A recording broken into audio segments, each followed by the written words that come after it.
ഹിജ്റ 1-ാം കൊല്ലമാണ് ബാങ്കും ഇഖാമത്തും നിയമമാക്കിയത്. നബി സല്ലല്ലാഹു അലൈഹി വസല്ലമ തങ്ങൾ മദീനയിൽ പള്ളി ഉണ്ടാക്കി. ആദ്യം മദീനയിലാണല്ലോ പള്ളി ഉണ്ടാക്കിയത്. മക്കയിൽ പരസ്യമായ പ്രബോധനം തുടങ്ങിയപ്പോൾ ജനങ്ങളുടെ ശത്രുത കൂടി.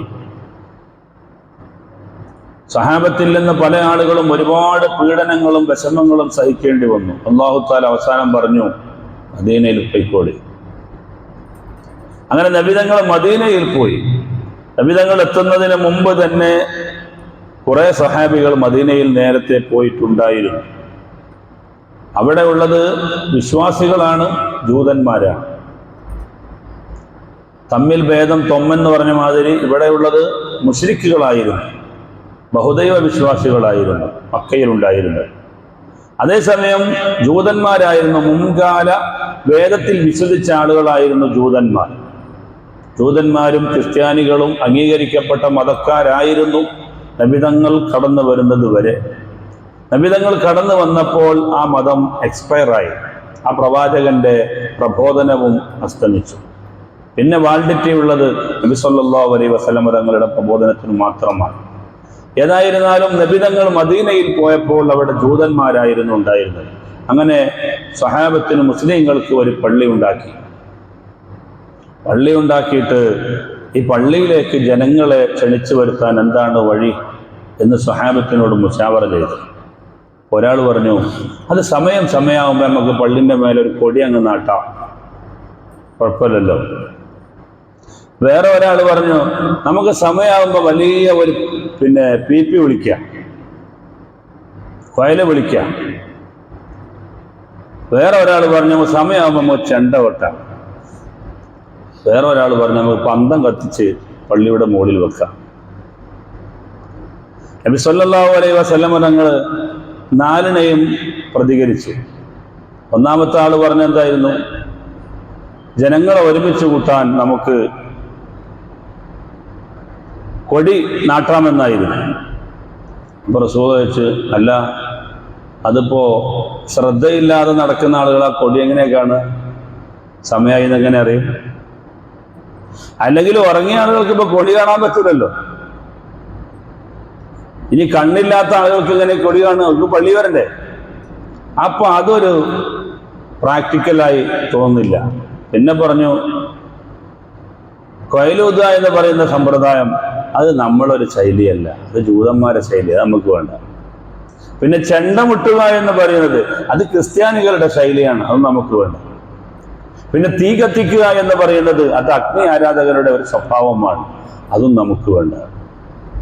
അപ്പോ ഉമർ ഇബ്നുൽ ഖത്താബ് റളിയല്ലാഹു അൻഹു പറഞ്ഞു, നബിയെ, ഓരോ സമയവും നിസ്കാരത്തിന്റെ സമയമാകുമ്പോൾ പള്ളിയിൽ നിന്ന് വിളിച്ചു പറയണം, നിസ്കാരത്തിന്റെ സമയമായിക്കണോ, ഇങ്ങോട്ട് വന്നോളി എന്ന് പറയണം. അപ്പൊ നബി സല്ലല്ലാഹു അലൈഹി വസല്ലം തങ്ങൾ പറഞ്ഞു, അത് തിരക്കിടില്ല, ബിലാൽ നീ എണീക്ക്, എന്നിട്ട് വിളിക്കും, സ്വലാത്തു ജാമിഅ എന്ന് വിളിച്ചു പറ. ഇതാ നിസ്കാരം, ഇവിടെ നിസ്കാരത്തിന് വേണ്ടി സംഘടിക്കാൻ പോവുകയാണ്, ഒന്നോളൂ എന്നർത്ഥത്തിലുള്ള ഈ വിളി ആദ്യമായി വിളിക്കാൻ പറഞ്ഞു. അങ്ങനെ ബിലാൽ റളിയല്ലാഹു അൻഹു ഒന്നാമത്തെ നിസ്കാരത്തിന് സ്വലാത്തു ജാമിഅ എന്ന് വിളിച്ചു പറഞ്ഞു. സുന്നത്ത് നമസ്കാരങ്ങൾക്കാണ് സാധാരണയിൽ ഇന്ന് അസ്സലാത്തു ജാമിഅ എന്ന് നമ്മൾ വിളിക്കുന്നത്.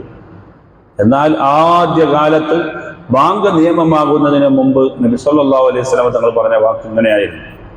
പിന്നെ ഒരു ദിവസം 11 സഹാബികൾ ഒരു സ്വപ്നം കണ്ടു. മഹാനായ അബ്ദുല്ലാഹി ഇബ്നു സൈദ് റളിയല്ലാഹു അൻഹു കണ്ട സ്വപ്നം നബി തങ്ങളോട് പറയാൻ വേണ്ടി പള്ളിയിലേക്ക് ഓടി വരികയാണ്. എന്നിട്ട് നബി തങ്ങളോട് സുബഹി സമയത്ത് പറഞ്ഞു, നബിയെ, ഇന്നലെ ഞാൻ ഒരു സ്വപ്നം കണ്ടു. എന്താ സ്വപ്നം? അപ്പൊ ഇന്ന് നമ്മൾ ബാങ്ക് വിളിക്കുന്ന ആ പദം അല്ലാഹു അക്ബർ അല്ലാഹു അക്ബർ അല്ലാഹു അക്ബർ അല്ലാഹു അക്ബർ എന്ന് പറയുന്ന ആ പദം ഇങ്ങനെ വിളിച്ചു പറയുന്നത് സ്വപ്നം കണ്ടു എന്ന് പറഞ്ഞു. അത് ഒരാളല്ല, ഒരുപാട് ആളുകൾ, 11 ആളുകൾ സ്വപ്നം കണ്ടു. ആദ്യമായി സ്വപ്നത്തിന്റെ കഥ വിവരിക്കുന്നത് മഹാനായ അബ്ദുല്ലാഹി ഇബ്നു സൈദ് റളിയല്ലാഹു അൻഹു ആണ്. അപ്പോൾ നബി തങ്ങൾ പറഞ്ഞു, ഈ സ്വപ്നത്തിന് മുമ്പ് തന്നെ ജിബ്രീലിന്റെ വഹയി എനിക്ക് ലഭിച്ചിട്ടുണ്ടെന്ന് മുഹമ്മദ് മുസ്തഫ അപ്പോൾ പറഞ്ഞു ഫാൽഖി അലൈഹി മാ റഅയ്ത ഫൽയുഅദ്ദിൻ ബിഹി, നിങ്ങൾ കണ്ട അതേ വാക്ക് ബിലാൽ റളിയല്ലാഹു അൻഹുവിന് നിങ്ങൾ പറഞ്ഞു കൊടുക്കൂ, ബിലാൽ ബാങ്ക് വിളിക്കട്ടെ. ഫഇന്നഹു അന്താ സൗതം മിൻക, ബിലാൽ നിങ്ങളെക്കാൾ നല്ല ഉയർന്ന ശബ്ദമുള്ള ആളാണ്, നല്ല ഉയർന്ന ശബ്ദമുള്ള ആളാണ് ബാങ്ക് വിളിക്കേണ്ടത്. കാരണം അതെല്ലാ ആളുകളും കേൾക്കാനുള്ളതാണ്. ബാങ്ക് കേൾക്കുമ്പോൾ തന്നെ തോന്നണം പള്ളിയിൽ പോകണമെന്ന്. അപ്പൊ ബിലാൽ റളിയല്ലാഹു അൻഹു നല്ല ശബ്ദമുള്ള ആളായിരുന്നു. ബിലാൽ റളിയല്ലാഹു അൻഹു ബാങ്ക് വിളി അങ്ങ് തുടങ്ങിയപ്പോൾ ഉമർ ഇബ്നുൽ ഖത്താബ് റളിയല്ലാഹു അൻഹു ബിലാലിന്റെ ബാങ്ക് കേൾക്കുന്നു. അസ്റഉ യജറു റിദാ, തലയിൽ കെട്ടാനുള്ള തലപ്പാവുണ്ടല്ലോ, അതൊന്നും കെട്ടാൻ നേരല്ല, അത് വലിച്ചോണ്ട് ഓടാണ് പള്ളിക്ക്. ഇന്നലെ ഞാൻ കേട്ട സ്വപ്നമാണല്ലോ പഠിച്ചവനെ ഇത്. മഹാനവറുകള് 11 സഹാബികൾ കണ്ട കൂട്ടത്തിൽ മഹാനായ ബിലാൽ റളിയല്ലാഹു അൻഹു കണ്ടിരുന്നു. എന്നിട്ട് ബിലാൽ റളിയല്ലാഹു അൻഹു ഈ ശബ്ദം കേട്ടപ്പോൾ ഇന്നലെ ഞാൻ സ്വപ്നത്തിൽ കണ്ടതാണല്ലോ ഈ ശബ്ദം എന്ന് പറഞ്ഞിട്ട് പള്ളിയിലേക്ക് ഓടി. എന്നിട്ട് പറഞ്ഞു, യാ റസൂലല്ലാഹ് ലഖദ് റഅയ്തു മിസ്ല മാ റആ, ലഖദ് റഅയ്തു മിസ്ല മാ റആ, അദ്ദേഹം കണ്ടതുപോലെയുള്ള സ്വപ്നം ഞാനും കണ്ടു.